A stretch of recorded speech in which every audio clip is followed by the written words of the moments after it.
Hai, gimana kabar semuanya? Semoga sehat selalu serta dimudahkan segala urusannya ya, amin. Ya, pada film kali ini kita akan mereview sebuah film action di mana menceritakan seorang mantan komandan pasukan khusus yang memutuskan gantung senapan alias pensiun, mencoba menata hidupnya bersama keluarga tercintanya. Namun rasa trauma di saat melakukan misi terakhirnya selalu datang terus menghantuinya. Walaupun hal seperti ini sangatlah langka, tapi ketika film berbicara hal yang gak mungkin jadi mungkin, yang tak mungkin jadi mungkin, yang tidak mungkin jadi mungkin. Tanpa banyak basa dan basi, mari kita gaskan!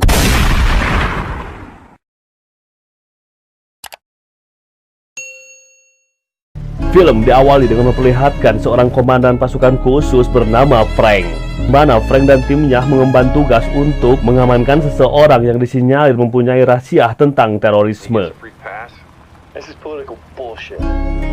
Semula kondisi masih kondusif, aman sebelum pihak musuh mengetahui keberadaannya.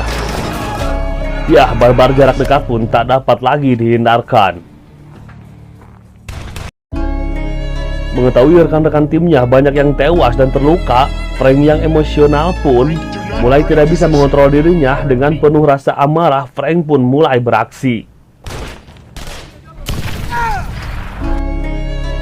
Frank pun membantai semua yang dilihatnya, tak terkecuali saksi kunci yang mempunyai rahasia yang seharusnya dilindungi Frank. Malah Frank menghabisi dan misi pun gagal.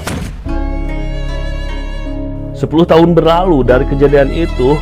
Kini Frank sudah pensiun di dunia militernya. Dia pun mempunyai istri bernama Cassie, serta mempunyai anak perempuan bernama Shannon. Walaupun sudah 10 tahun kejadian itu berlalu, rasa trauma itu selalu terngiang-ngiang di pikirannya. Selepas dari dunia militernya, Frank pun mempunyai usaha bisnis membuka bengkel atau servis kendaraan dunia otomotif. Di pagi itu, Frank sudah membereskan pekerjaannya memperbaiki mobil seorang mafia atau kartel, di mana bos penguasa kartel di daerah itu adalah rekan bisnis Frank yang dikenalnya dari dulu. Frank pun mengantarkan mobil ke customernya itu, namun setiba di halaman bos kartelnya, Frank dihadang seseorang yang cukup terlihat tengil dan meresahkan. Keributan pun berhasil direda berkat kedatangan pria bernama Lazarus. Ya, dia adalah tangan kanan dari bos kartel itu. I got this. Frank pun diantar Lazarus untuk menemui bosnya yang sudah lama menunggunya. Ya, ini adalah Leo, bos kartel sekaligus penguasa para kartel di daerah itu. Leo pun dikenal sosok yang sangat kejam, brutal di luar sana, namun dia sangat menyayangi keluarganya, terutama anak perempuan semata wayangnya. Mereka pun mulai berbincang, di mana di sini diketahui bahwa Frank sudah menjalin hubungan bisnis jauh-jauh hari sebelum Frank memutuskan pensiun. Ya, dahulu Leo sering menyewa jasa Frank sebagai pembunuh bayaran yang digunakan Leo untuk menghabisi para musuh-musuhnya. Frank pun menerima imbalan jasa perbaikan mobil dari Leo dengan jumlah tak biasa. Frank pun menaruh curiga dengan jumlah bayaran yang diterimanya, dan benar saja ada maksud terselubung dari Leo, di mana dia mengajak kembali Frank menjadi bagiannya dari rencananya, yakni kembali menjadi mesin pembunuh Leo. Dirasa keadaannya sekarang sudah berbeda, serta Frank pun ingin menafkahi keluarganya bukan dari uang kotor seperti dahulu. Frank pun menolak semua ajakan dari Leo. Di malam harinya, Frank yang sedang santai di rumahnya melihat berita bahwasannya anak perempuan Leo mengalami kecelakaan tertabrak, dan si pelaku pun kabur. Masih dalam pengejaran, belum diketahui para kepolisian. Frank yang sadar dengan watak Leo, apalagi Leo sangat menyayangi anak semata wayangnya itu, sudah dipastikan Leo tidak akan memaafkan si pelaku itu serta akan mencarinya meskipun harus ke ujung dunia nantinya. Tak lama kemudian, Lazarus, tangan kanan Frank pun datang, di mana maksud kedatangannya menyampaikan pesan dari bosnya, yakni meminta Frank untuk mencari pelaku yang membunuh anaknya itu. Setelah pertemuan itu, Frank pun kembali masuk ke rumah. Di sana, sang istri mulai merasa curiga dengan tingkah laku dari Frank. Dia pun menanyakan apa yang sebenarnya sedang terjadi, namun Frank memilih tidak menceritakannya dan pamit pergi. Tibalah malam itu di kediaman Leo. Tanpa banyak lama mereka pun mulai berbincang. Leo menyuruh memburu dan menghabisi pelaku pembunuh anaknya, di mana apabila Frank menolaknya, Leo akan membeberkan semua kebusukan Frank di masa lalunya, termasuk menjadi pembunuh bayaran pada istri dan anaknya. Yang akhirnya Frank pun menyetujuinya dengan syarat ini adalah tugas terakhirnya untuk Leo. Keesokan harinya, Lazarus telah mendapatkan informasi pelaku pembunuh anaknya Leo. Si pelaku tersebut akan menyerahkan diri pada kepolisian. Frank pun diemban tugas untuk membunuh si pelaku sebelum kepolisian mengamankannya. Tanpa banyak lama, Frank pun bersiap dengan peralatan membunuhnya, pergi ke tempat si pelaku berada. Sniper AWM-nya pun mulai siaga bersiap meng-kill si pelaku. Frank pun mulai membidik target yang sedang bersama keluarganya. Di saat Frank sudah membidik targetnya, tiba-tiba trauma di masa lalunya pun mulai mengganggu konsentrasinya. Emosional Frank pun mulai tidak stabil. Akhirnya Frank pun memutuskan untuk tidak jadi menembak targetnya. Secara bersamaan itu, datanglah kepolisian menjemput si pelaku dan membawanya pergi. Anak buah Leo pun melaporkan apa yang dilakukan Frank tidak sesuai dengan apa yang direncanakannya. Tanpa banyak pikir lama, Leo pun menginstruksikan untuk menghabisi si pelaku dan membunuh Frank. Killer.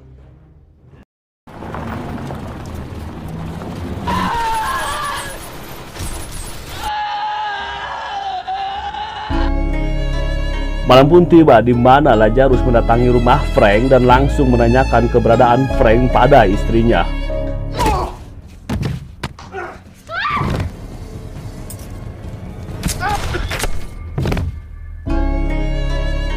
Tibalah Frank di mana dia terkaget istrinya yang terkapar di depan pintu serta mendapati anaknya yang hilang diculik Lazarus pastinya.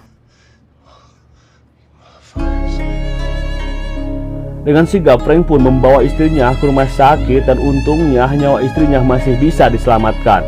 Casey pun tersadar dan langsung menanyakan keberadaan anaknya. Tibalah pria seperjuangan Frank masih aktif di militer dan dia bernama Tommy. Frank pun menceritakan semua apa yang telah terjadi. Dengan senang hati, Tommy pun siap membantu Frank.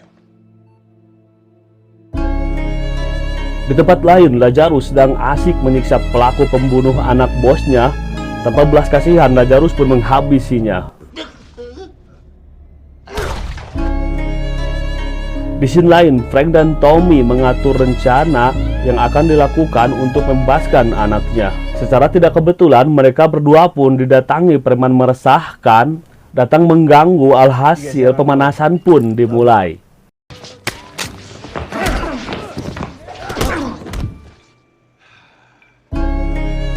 Frank dan Tommy pun bergegas mendatangi kediaman Leo. Di sana mereka tidak menemukan Leo, mereka hanya menemukan seorang anak buah Leo penjaga rumahnya. Frank dan Tommy pun menginterogasinya, menanyakan keberadaan Leo. Karena dianggap tidak kooperatif, akhirnya anak buah Leo yang sudah berpindah tempat berada di persembunyiannya, ternyata memperlakukan anak Frank seperti memperlakukan anaknya sendiri. Karena Shannon sangat mirip dengan anaknya yang sudah tiada.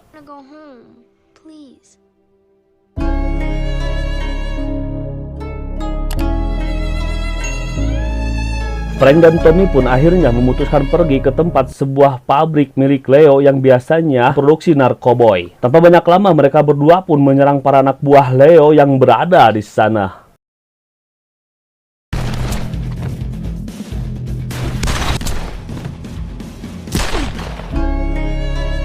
Kabar penyerangan Frank dan Tommy pun sampai ke telinga Lazarus. Dia pun mempersiapkan seluruh anak buahnya untuk memburu Frank dan Tommy. Di scene berikutnya, Frank dan Tommy memburu adiknya Leo yang berada di klub malam.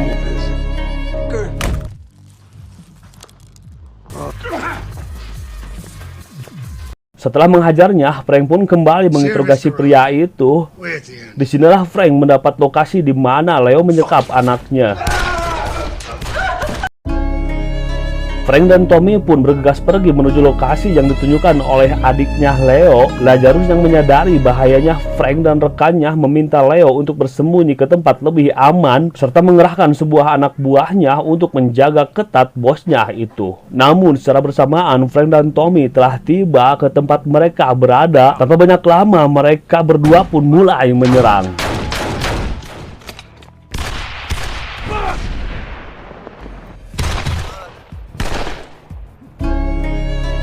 Tibalah Frank muncul di hadapan Lazarus dengan menodongkan pistolnya. Di sini sebenarnya Frank enggan berurusan dengan Lazarus. Dia hanya berurusan dengan Leo, namun Lazarus tidak mengindahkan semua perkataan Frank dan pada akhirnya baku tembak pun kembali dimulai. I can't do that, Frank. Di sini Tommy mengalami luka tembak. Tommy pun menyuruh Frank untuk melanjutkan misinya tanpa menghiraukan kondisinya. Di dalam rumah, Leo dan shotgunnya sedang membawa istri dan anak Frank untuk bersembunyi. Tanpa disadarinya, Frank muncul di balik gordeng dengan menodongkan senjata pastinya. Drop it, Lynn. Frank pun meminta Leo membebaskan anaknya.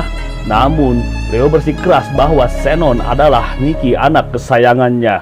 I have to take care of my Nikki. I have to protect her. Istrinya pun mengingatkan Leo bahwa Nikki sudah tiada dan itu adalah murni kecelakaan, tak ada yang sengaja membunuhnya. Leonard, please just look at Leo yang sudah kalap bersikeras mempertahankan Shannon dan akhirnya tumpah darah pun harus terjadi. One of us ain't walking out of here alive, Frank. Ya, akhirnya Leo tewas. Frank pun berhasil membawa Shannon kembali pada pelukan bundanya dan film pun berakhir. Ya, film yang sangat menegangkan di mana kasih sayang sekalipun cinta itu tak harus memiliki, hanya melihatnya bahagia itu sudah cukup. Terima kasih sudah menonton video-video dari channel ini. Mohon maaf atas segala kekurangannya. Sampai ketemu lagi di video-video selanjutnya. See you next time. Dadah.